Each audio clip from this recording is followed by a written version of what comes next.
निर्माण होता कैसे है, मतलब भूमि जो है धरती आखिर बनती कैसे है। कोई भी चीज है दुनिया का, कोई नहीं चीज बनता है किसी न किसी प्रक्रिया से क्या होता है, भौतिक प्रक्रिया चाहे रासायनिक प्रक्रिया। तो देखो भूमि जो है, भूमि के बनने में दो प्रक्रिया है, मतलब एक है जैविक प्रक्रिया, एक है रासायनिक प्रक्रिया। अब जैविक प्रक्रिया में क्या है, जैसे मान लो कोई पेड़ पौधा मर गया, कोई पेड़ पौधा क्या हो गया, कोई जीव जंतु तो मरने के बाद सड़ता है, क्या होता है, सड़ के धरती में क्या होता है, मिल जाता है उसका अवशेष।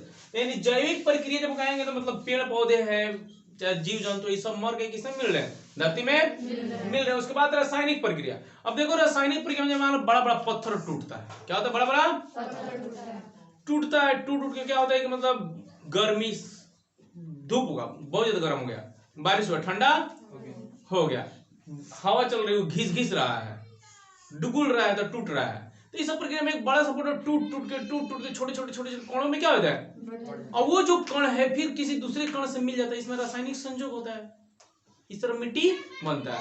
अभी नहीं कि मिट्टी एक दिन में बन जाएगा, बड़का सा पत्थर थोड़ थोड़ के मिट्टी बना देंगे, घर भर देंगे मिट्टी बना के उसी को फसल उगा देंगे, तो ऐसा नहीं होने वाला है। इसमें लाखों प्रोसेस लगते हैं। कल बताते थे कि 1 सेंटीमीटर मिट्टी बनने में लगभग 1000 साल लगते हैं।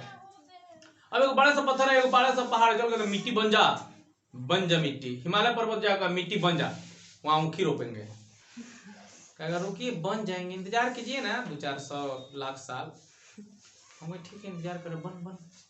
तो जो जैसे मान लो कि पत्थर का तो बहुत सारे पदार्थ मिलकर संजो करके मिट्टी का अगर निर्माण कर रहे हैं। तो जैविक जब भी कहेगा जैव तो उसमें हम लोग जीव जंतु पेड़ पौधों के बारे में क्या करना है, सोच रहा है। आज रासायनिक प्रक्रिया का जैसे बहुत सारे पदार्थ एक साथ मिलकर नए पदार्थ क्या करते हैं, निर्माण करते हैं। अब जैसे मिट्टी निर्माण हो रहा है, मृदा निर्माण हो, चलो पहले मृदा और भूमि में थोड़ा सा अंतर क्लियर कर देते हैं। भूमि जो है ना, मतलब इस सारे धरती को हम लोग भूमि कह सकते हैं, क्या कह सकते हैं, ये सब भूमि है, लेकिन मृदा यहाँ नाम आती है एक मृदा। तो कहा जाता है भूमि की सबसे ऊपरी परत मृदा कहलाती है। याद रखना भूमि की जो सबसे ऊपरी परत होता है, ऊपर वाला जो जमीन होता है ना, उसको हम लोग मृदा कहते हैं। याद रखना मृदा क्या है, भूमि सबको कह दिए, 10 फीट अंदर की भूमि धरती को भी भूमि कहेंगे और ऊपर वाले को भी भूमि ही, लेकिन ऊपर वाले को थोड़ा सा क्लियर कर देंगे भाई, ऊपर वाला हम लोग ज्यादा महत्वपूर्ण है, उसमें बहुत ज्यादा रासायनिक उर्वरक मतलब चीजें होती है, जैविक चीजें होती है जो हम लोग खेती करने के लिए आवश्यक है। अब मान लो कि हम लोग धरती के सबसे ऊपरी परत पर खेती करते हैं, अब 10 फीट गहरी कोड़ दे और वहां खेती करें, होगा नहीं होगा, वो होगा ही नहीं। मतलब जितनी भी चीजें हैं पोषक तत्व है धरती के, वो सब ऊपरी परत में है, मृदा में है। कहाँ है, अब इसलिए क्या होता है कि हम लोग ऊपरी परत में खादर दिस दैट मिलाते हैं, अभी थोड़ी कोड़ देते खेत में ले जाकर कोड़ दे दूबरक यूरिया वैसा। यह कृषि के लिए अत्यधिक महत्वपूर्ण है, इसी पर हम लोग का कृषि होता है। हम लोग घर कहीं भी बना सकते हैं, 10 फीट अंदर भी घर जाके क्या कर सकते हैं, हम लोग क्या करते हैं, घर बनाते हैं ना, ये क्या बोलते हैं उसको, अंडरग्राउंड घर, बेसमेंट। तो अंदर भी जाके घर क्या कर सकते हैं, बना सकते हैं। अंदर ले जाके रोपेंगे धान गेहूं मकई, हम लोग घर ऊपर भी ले जाके क्या कर सकते हैं, पहाड़ पर, अब पहाड़ पर चल जाएंगे खेती करने। चल अब पानी पटाव के टाइम में तो क्या कर जाए रे, कल वाला देखो मैं पानी पटाव के मुंह में भरो ले नाला में सीधे पीक जाऊंगा, बाप रे ये मकई पटा दिला मैंने। 3 दिन में जाएंगे पहाड़ पर चढ़ चढ़ के मुंह में जन पानी वो पी जाएंगे। लगता है केंचुआ हंस रहा है। तो याद रखना है भूमि की सबसे ऊपरी परत क्या कहलाती है, जो कृषि के लिए अत्यंत महत्वपूर्ण है। इसके मतलब दूसरे जगह कृषि करेंगे तो नहीं हो पाएगा, यहीं पर कृषि हो पाएगा। अब चलो भूमि निर्माण के क्या क्या कारक है, भूमि निर्माण में कौन कौन सी चीजें भाग लेती है, यानी भूमि निर्माण में कौन कौन सी चीजें हमारी सहायता करते हैं। तो सबसे पहले तो धाराकृति, क्या है, धाराकृति। अब देखो धारा का मतलब क्या होता है, धारा का मतलब है भूमि, पृथ्वी, धरती, जो मन करे वो कहला सब धारा। तो धाराकृति का मतलब है धारा जोड़ आकृति, धारा जोड़ आकृति, यानी पृथ्वी की आकृति वहां कैसी है, धरती की आकृति वहां कैसी है। कहीं कहीं किसी जगह क्या होता है, जल्दी जल्दी भूमि का निर्माण होता है, कहीं कहीं 1000 क्या 2000 साल में भी 1 सेंटीमीटर मिट्टी का निर्माण। तो वहां की डिपेंड करता है कि वहां की मिट्टी कैसी है, वहां की आकृति कैसी है, वहां की भूमि पृथ्वी। मान लो कि कहीं कहीं नरम चीजें पत्थर है, नरम पत्थर है, नरम पत्थर होता है अवसादी चट्टान, एक होता है आग्नेय चट्टान। तो आग्नेय चट्टान ज्यादा खतरनाक होता है और अवसादी चट्टान क्या होता है, मुलायम होता है। अब देखो अवसादी आग्नेय चट्टान क्या होता है, आग्नेय चट्टान। अब आग्नेय चट्टान क्या होता है, जब कोई ज्वालामुखी फटता है ना, ज्वालामुखी क्या होगा, बड़ा भूम जब धरती फटता है तो ज्वालामुखी निकलता है ना, उसके अंदर से लावा निकलता है। पत्थर हमारी धरती है ना, इसके अंदर बहुत ज्यादा टेम्परेचर है। पत्थर जो है ना पिघला हुआ है, एकदम पिघला हुआ अवस्था में पत्थर है। समझ लो जहां पत्थर पिघला हुआ है, अगर गलती से हम लोग गिर जाएंगे क्या होगा रे? वही क्या है, लावा मतलब पत्थर खौलता रहता है पिघला हुआ। अब जो ज्वालामुखी फटता है तो पत्थर क्या करेगा, निकलेगा, तो उस ठंडा होगा, धरती पे तो क्या होगा, सारा उसका देह में गर्मी ठंडा हो जाएगा। अब ठंडा आ गया तो पत्थर बन गया। कौन पत्थर बन गया? आग्नेय चट्टान। कौन चट्टान बना? वो ज्यादा हार्ड होता है, वो बहुत ज्यादा हार्ड होता है। और एक होता है अवसादी चट्टान। कौन चट्टान होता है? अवसादी चट्टान। अब देखो अवसादी चट्टान का मतलब है क्या होता है कि मान लो कि कोई जगह बहुत दिन से है, बस कचरा वचरा जमा होते जा रहा है, होते जा रहा है, धूल कण जमा होते जा रहा है, इस तरह बहुत होते जा रहा है, इस तरह मतलब लाखों साल। बताए कि एक दो दिन की प्रक्रिया नहीं है, ये लाखों करोड़ों साल इसमें क्या हो सकते हैं। अगर इसी रूम को कोचिंग को एक साल के लिए छोड़ देते, यही मोटा 1 फीट का धूल जम जाएगा। अगर 1 लाख साल छोड़ दे तो वही धूल अब पत्थर का रूप धीरे धीरे क्या होने लगा, तो उसको कहेंगे अवसादी चट्टान। याद रखना, अवसादी चट्टान में हम लोग क्लियर हो गया। अवसाद के जमा होते होते होते होते होते क्या बनता है, चट्टान बनता है। नहीं कहते कोई सादी चट्टान नरम नरम है, मुलायम मुलायम है ना, लेकिन आग्नेय चट्टान क्या है, हार्ड है। तो कौन जल्दी से टूटेगा? आग्नेय जल्दी से टूटेगा।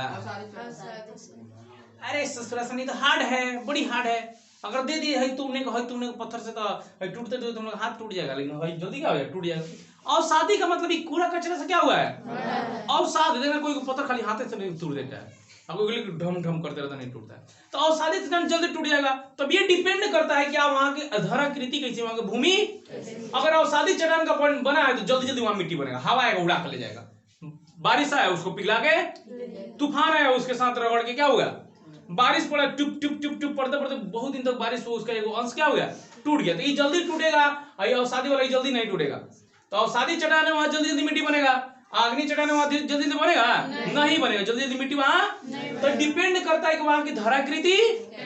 क्लियर? अब जब चट्टान, अभी चट्टान तो बता दिए, अब धराकृति में हम लोग ये भी बता सकते हैं कि मतलब वहां की धराकृति जैसे पहाड़ी इलाका है, पठारी इलाका है या मैदानी इलाका। अब चट्टान में ये दोनों क्या कर लेंगे, रख लेंगे, आप सारी चट्टान चाहे आग्नेय। अब आती है वहां की जलवायु। जलवायु यानी जल और वायु। जलवायु में दो जो जल और वायु। जलवायु से हम लोग कैसे प्रभावित होते हैं, या तो बारिश होगा या तो हवा, यही ना जलवायु है। यही दोनों डिपेंड करता है कि गर्मी बरसाती सभी क्या करता है, डिपेंड। अब अभी कस के बारिश हो जाए, साफ एकदम मूसलाधार बारिश हो, ठंडी बढ़ जाएगा, कस के हवा चलने लगे, बस चक्रवात तूफान आ जाएगा। तो जलवायु का मतलब मौसम कैसा है, बारिश किस तरह से, गर्मी किस तरह से पड़ रही है। अगर ज्यादा बारिश हो रहा है, ज्यादा हवा चल रहा है, तो ज्यादा पत्थर टूटेगा, ज्यादा पेड़ पौधे गिरेंगे, ज्यादा पशु मरेंगे, सब मरेंगे, तो क्या बनेगा, मिट्टी बनेगा। तो धराकृति देखिए, चट्टान देख लीजिए, जलवायु देख लो। वनस्पति, वनस्पति का मतलब क्या हुआ, वनस्पति का मतलब पेड़ पौधे, वनस्पति मतलब अब किस टाइप के वहां वनस्पति है, मतलब घास फूस है, बड़ा बड़ा पेड़ है कि कैसा है। अब आते हैं जैव पदार्थ। अब जैव पदार्थ जुड़ा है किससे, वनस्पति से। जैव पदार्थ किससे जुड़ा है, जैव पदार्थ यहाँ समझ लेना, एक होता है जैव मंडल, एक होता है अजैव मंडल। जैव और एक होता है अजैव। तो मिट्टी जो होता है दोनों मंडलों से बनता है, जैव मंडल और अजैव। तो देखो जैव मंडल का मतलब होता है वैसी चीजें जो जीवित चीज, मतलब वैसा मंडल जो जीवित चीजों से प्राप्त हो। जैसे मान लो कि कोई जीवित चीज मरेगा तो जैव मंडल से मरा, और कोई जैसे मान लो कि पेड़ पौधा, पशु पक्षी, ये सब जैव मंडल का रहेंगे। क्या करेंगे, और जैसे मान लो कि खनिज हो गया, पत्थर हो गया, धूल कण हो गया, वो कौन होगा, अजैव। जैव मंडल का सीधे समझ लो जीवित पदार्थ। कैसा पदार्थ, जो चीजें हमें जीवित पदार्थों से मिले वो जैव मंडल, जो चीजें हमें अजैव मतलब निर्जीव पदार्थों से मिले वो कौन मंडल। तो पेड़ पौधे क्या किस मंडल में आ जाएंगे, जैव मंडल। जैव माने जीवित, अजैव मतलब निर्जीव। तो कहता है उसके बाद जैव पदार्थ मतलब किस तरह के वहां पदार्थ है, किस पर मतलब वनस्पतियां हैं कि खनिज कण। अब देखो, अब जैव पदार्थ हो गया जैव मंडल से, खनिज पदार्थ अजैव मंडल से आएगा कि नहीं। खनिज पदार्थ करने का मतलब आसपास किस तरह के खनिज है, मतलब चांदी के खनिज है कि एल्युमिनियम के खनिज है कि लोहा के। ये भी क्या करेगा, मिट्टी निर्माण के ऊपर डिपेंड करेगी। नहीं, कहीं कहीं मिट्टी लाल होती है, कहीं कहीं मिट्टी काली होती है, कहीं कहीं मिट्टी भूअर होती है। हम लोग क्या मिट्टी कैसी है, काली ऐसी होती है, ये भूरी है, भूरी मिट्टी है, भूरी बकरी, कहीं कहीं पियरी होती है। तो वो सब क्या है, खनिज निर्भर करता है। किस पे निर्भर करता है, मतलब किस टाइप के खनिज वहां है वो मिट्टी के रंग को क्या करता है, डिसाइड करता है। उसके बाद है समय, सबसे बड़ा है समय। समय केहू के ना छोड़ ले बा, जियान कैले बा, सुना हो ना?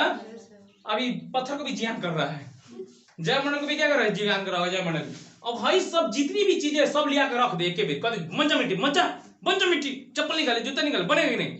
और भाई सारा चीजें हमारे पास है, समय नहीं देंगे, मिट्टी बना के दिखाओ, जल्दी बनाओ, हमको कुछ नहीं चाहिए, हमको मिट्टी चाहिए, मिट्टी चाहिए, मिट्टी चाहिए। हम बस कहेगा ठीक है रुको मिट्टी माटी दे देते हैं, गड़ा को नहीं गलो उसमें जाकर माटी दे देगा। हाँ भाई मिट्टी चाहिए तो भाई तो आपको समय देना ना पड़ेगा। अगर इतना सब समय देते, कम से कम कुछ सेंटीमीटर मिट्टी चाहिए तो 1000 साल इंतजार कीजिए। तो सबसे इसमें अहम चीज है क्या, समय। इस सबको साथ में रख देंगे और समय छोड़ दिए, छुट्टा छोड़ दिए, तो अब वो क्या होगा, देख लो 1 सेंटीमीटर मिट्टी बनने में कितना समय लगेगा। हम लोग 1 सेकंड का देरी बर्दाश्त नहीं होता। हम लोग सब मोटरसाइकिल लेके ट्रक के साथ विधि कर देते हैं, ओवरटेक करते हैं, ट्रक का ड्राइवर बखरिया जब बेटा, घर के लोग रोते जाते हो हमारा बेटा मर गई, बेटी मर गई, चिया चिया का भाई ट्रक वाला सब पीटना चालू कर देता है। 1 सेंटीमीटर मिट्टी बनने के लिए प्रकृति कितना इंतजार कर रही है, 1000 साल। हम लोग 1 मिनट की देरी बर्दाश्त नहीं होती है। तो जल्दी से इसका स्क्रीनशॉट ले लीजिए लोग। उस फिल्म में जो डायलॉग मारता है, don't under estimate the power of a common man, हलवाई, पावर ऑफ हलवाई। कहने का मतलब है कि एक साधारण आदमी के शक्ति को भी नजरअंदाज मत करो। किसने कहा था, अरविंद केजरीवाल। चलिए आगे बढ़ते हैं। तो हम लोग देख लिए मृदा के कैसे कैसे निर्माण। तो मृदा के भारत में मतलब कितने प्रकार का मुख्य मृदा है, मुख्य मृदा मतलब अलग अलग मिट्टियां क्या है, कैसे कितने मिट्टियां है। तो एक है पहला जलोढ़ मृदा। कौन मृदा, जलोढ़ मृदा। उसके बाद है काली मृदा, उसके बाद लेटराइट मृदा, लाल एवं पीली मृदा, मरुस्थलीय मृदा और पर्वतीय मृदा। तो जलोढ़ और काली मृदा, जलोढ़ और सबसे ज्यादा भारत में देखा जाए तो जलोढ़ और काली मृदा है। जलोढ़ मृदा और 6.4 करोड़ हेक्टेयर, ये दोनों का क्षेत्रफल लगभग बराबर है, जलोढ़ और काली मृदा का। तो जलोढ़ मृदा का भी 6.4 करोड़ हेक्टेयर और काली मृदा का भी 6.4, ये थोड़ा कम मात्रा में। चलो एक बार रिवीजन करते हैं। जलोढ़ मृदा, काली मृदा, लेटराइट मृदा, लाल एवं पीली मृदा, मरुस्थलीय मृदा और पर्वतीय। बहुत सारा मिट्टी तो नाम से ही मतलब स्पष्ट है भाई। जलोढ़ मृदा तनी तनी नहीं समझ में आ रहा है, लेकिन काली मृदा तो समझ में आ रही है ना भाई। काली मृदा, काली है, काली माई करी या भवानी माई गोर, अब मुझवा के आरी आरी करे लिए जो ऐसा तो गांव में कहता है। जुमा 8 दिन के भइबे के लगे, सुन लो। अब देखो लाल एवं पीली मृदा है। अब लाल एवं पीली मृदा के बारे में तो बिहार के लोगों को बताना नहीं पड़ेगा। ललका मिट्टी और पियर की मिट्टी कितना लिया लेके घर लिख देता है लोग, खेतवा गरिया गरिया के जाते हैं सब, और ढोकी लगल तो कोई करे अब पूरा निकाल पियरी माटी घर लिख दे। अब पियरी माटी बताई नहीं रहूआ पवन सिंह कितना गाना गा दिया लो। पियरी माटी से सान के बनैले बड़न, कैसा नहीं सुना है लो, कौन माटी से सान के बनैले बड़न, पियरी माटी से। अरे यार सुन ले बोल तो वही पियरी मटिया है। लाल माटी से नहीं बनाता लोग, करिया माटी से नहीं बनाता लोग। हम लोगों को लगता है करिया माटी से ऊपर वाला बना दिए, आज तो हनी के पियर माटी से बड़ी ऊपर वाला। हाँ बहुत तेज बढ़ा दिए। हम लोग को काली मिट्टी से बना दिए, हई सबको लाल मिट्टी पीली मिट्टी से। बाप रे बाप। इसलिए कहा था भगवान 2 आंख का है, 2 आंख मतलब 2 आंख तो होता ही है, 1 आंख तो। अब बताओ भाई, भाई इतना मिट्टी है, भाई 6 गो मिट्टी है। अब पर्वतीय मिट्टी के बनाने तो काम चल जाता है, काली मिट्टी के बनाए हम लोग को। आज जो लोडी मृदा के बनाए तो नहीं, इसका रंग कैसा होता है, किधर गया भूरा, तो नहीं भूरा भूरा होते ना हम लोग, तो काली मिट्टी का बना दिया। हम कोई दुश्मनी है जी। बताओ भाई, किसी को लाल पीली मिट्टी से, हमको काली मिट्टी से बना दिया, ना इंसाफी है भाई। अगर भगवान जी आपके पास ये वीडियो पहुंचेगा तो ध्यान दीजिएगा, थोड़ा लड़कों का फरियाद है, बड़ा दुख होता है। तो वही लाल और पीली मिट्टी रंग मतलब स्पष्ट है नहीं। उस बाद मरुस्थलीय, मरुस्थल का मतलब जो मरुस्थलीय मिट्टी है जहाँ बालू वालू रेगिस्तान होता है, जिस राजस्थान में चले जाओ, राजस्थान में फैला हुआ मरुस्थलीय। इसमें क्या होता है कि बालू की मात्रा ज्यादा होती है, नहीं होता है, कच्ची कहते हैं उसको बलुई मिट्टी। नदी के किनारे कंकड़ी खीरा बड़ी बलुई मिट्टी पर होता है। तो वही है बलुई मिट्टी, मतलब मरुस्थली में। अभी तनिष्क नदी किनारे है तो उसको नहीं कहेंगे, जहाँ इसका विस्तृत क्षेत्र है, बहुत बड़ा क्षेत्र, उसको कहेंगे। उसके बाद पर्वतीय मृदा। पर्वतीय मृदा सिंपल पर्वतीय इलाकों में पाया जाएगा। जैसे यूके में चले जाओ, यूके का मतलब यूनाइटेड किंगडम, लंदन की बात कर रहे हैं, उत्तराखंड की बात कर रहे हैं। जैसे मिजोरम चले जाओ, शिलोंग चले जाओ, इधर तमिल वगैरह में चले जाओ, इस तरह की मिट्टी क्या होगा, मिलेगा, पर्वतीय मृदा। ये भारत के रिस्पेक्ट में बात करें। अब चलिए हम लोग पहला मिट्टी शुरू करते हैं, जलोढ़ मृदा। जलोढ़ मृदा। अब जलोढ़ मृदा जो है, इसका कुल क्षेत्रफल भारत में जितना स्थलीय क्षेत्रफल है, जितना स्थल है, उसके कुल क्षेत्रफल का 6.4 करोड़ हेक्टेयर है। तो बहुत ज्यादा होती है, 6.4 करोड़ हेक्टेयर। जलोढ़ मृदा कितने क्षेत्र में फैला हुआ है, तो 6.4 करोड़ हेक्टेयर। इसका विस्तार है उत्तरी भारत। इसका विस्तार कहाँ है, उत्तरी भारत। अगर छोटे से हम भारत का नक्शा बना देते हैं,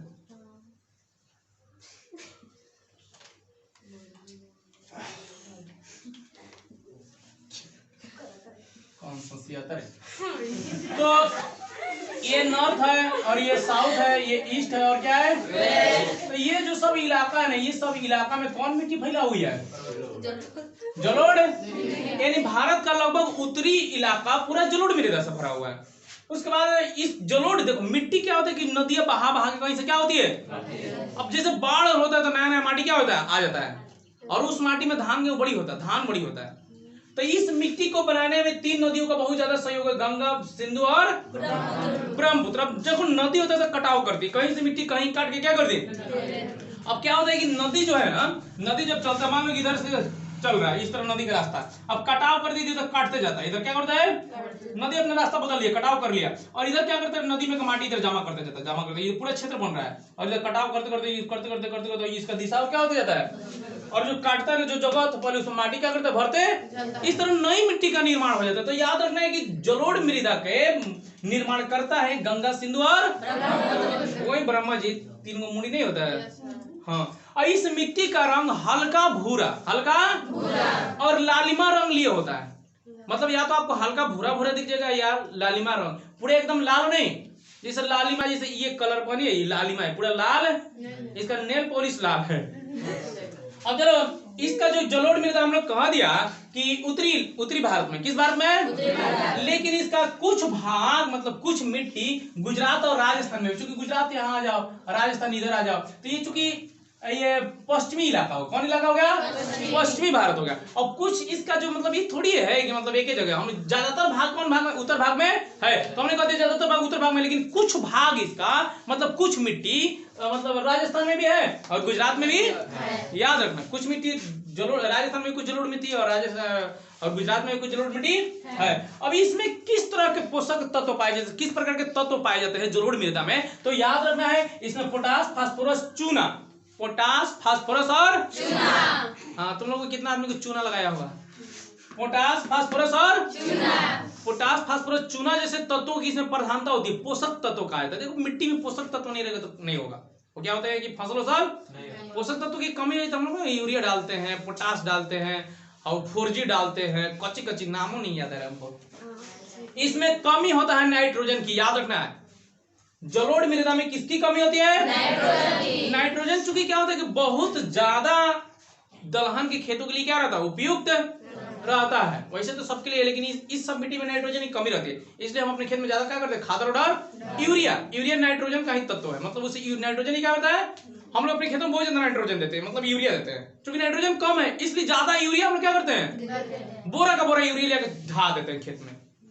सब जगहों पर ऐसा नहीं होता है, क्योंकि हम लोग क्या, याद रखना, हम लोग के खेतों में सबसे ज्यादा, तुम लोग भी ध्यान दियो, कभी ना कभी जरूर खाद छिड़ने गया होगा, सबसे ज्यादा यूरिया छिटाता है, यूरिया में तनी तनी पोटास उठाता है, फोराटेक्स, दिस दैट मिला क्या कर देता है, सबसे ज्यादा क्या होता है, क्यों यूरिया होता है भाई, नाइट्रोजन और सब तत्व हमारे भूमि में है, लेकिन नाइट्रोजन, तो यूरिया जब डालते हैं तो उससे नाइट्रोजन निकलता है। यूरिया का फॉर्मूला होता है, देखो यूरिया का फॉर्मूला होता है, तुम लोग अभी डांस करके याद करेगा, N2 को N2, अब देख लो इसमें नाइट्रोजन ही है, क्या है, अब यूरिया का फॉर्मूला है N2 को N2, NH2 N2 को NH2, N2 को, अब याद रखना यूरिया का फॉर्मूला क्या होता है, N2 को, जब ये विलीन होता है, अभिक्रिया करता है तो नाइट्रोजन देता है, क्या देता है। तो हम लोग खेतों में नाइट्रोजन सबसे ज्यादा छिटने का वजह क्या है, और नाइट्रोजन अगर यूरिया छींटने की वजह क्या है? नाइट्रोजन की कमी। और ये जो खेत है किस किस चीज के लिए उपयुक्त होता है? हम अपने खेतों में काजू की खेती करें, सेब की खेती करें, कपास की खेती करें, हो जाएगा यहाँ बिहार में? चलो हम 2-4 कट्ठा खेत खरीद 2-4 बीघा चलते उसमें कपास से लगा देते हैं, कपास उजला उजला हो जाएगा, होगा? नहीं होगा। स्पेशली हम लोग देखो गन्ना उगा सकते हैं, चावल उगा सकते हैं, गेहूं, मक्का और दलहन की फसलें आराम से। सबके खेत में ये सब उगाता है, गन्ना, चावल, गेहूं, मक्का और दलहन। गन्ना समझदार हो ना? ऊखी, हाँ दलहन। गन्ना में तो पश्चिमी चंपारण सबसे नंबर 1 पे है, सबसे ज्यादा गन्ना उत्पादित किया जाता है पश्चिमी चंपारण। पता है तुम लोगों को? अरे पश्चिमी चंपारण जिंदाबाद। अब चलो आ जाओ, हम लोग देख लिए जलोढ़ मृदा कर।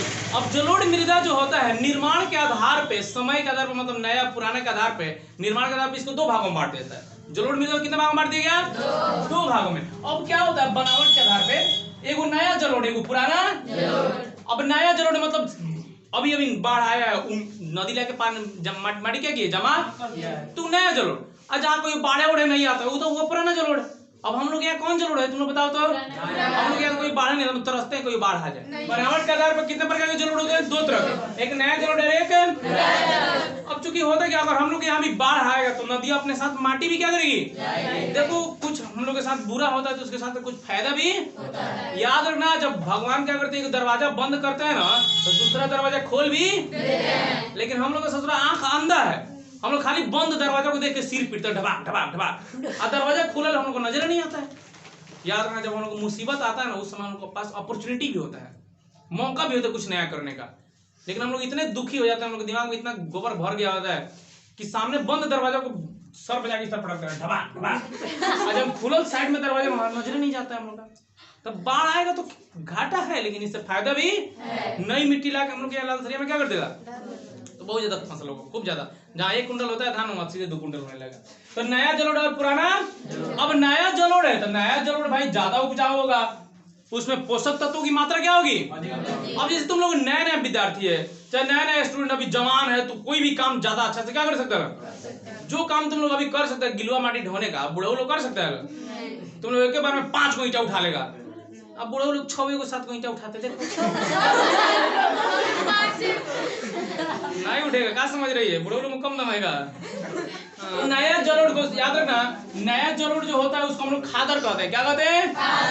नया जलोढ़ को बिहार में खादर कथी कहते हैं पता है तुम लोग को? जो खादर हम लोग डालते हैं, पोषक तत्व ले जाकर डालते हैं ना, पोषक तत्व, उसको कहते हैं खादर।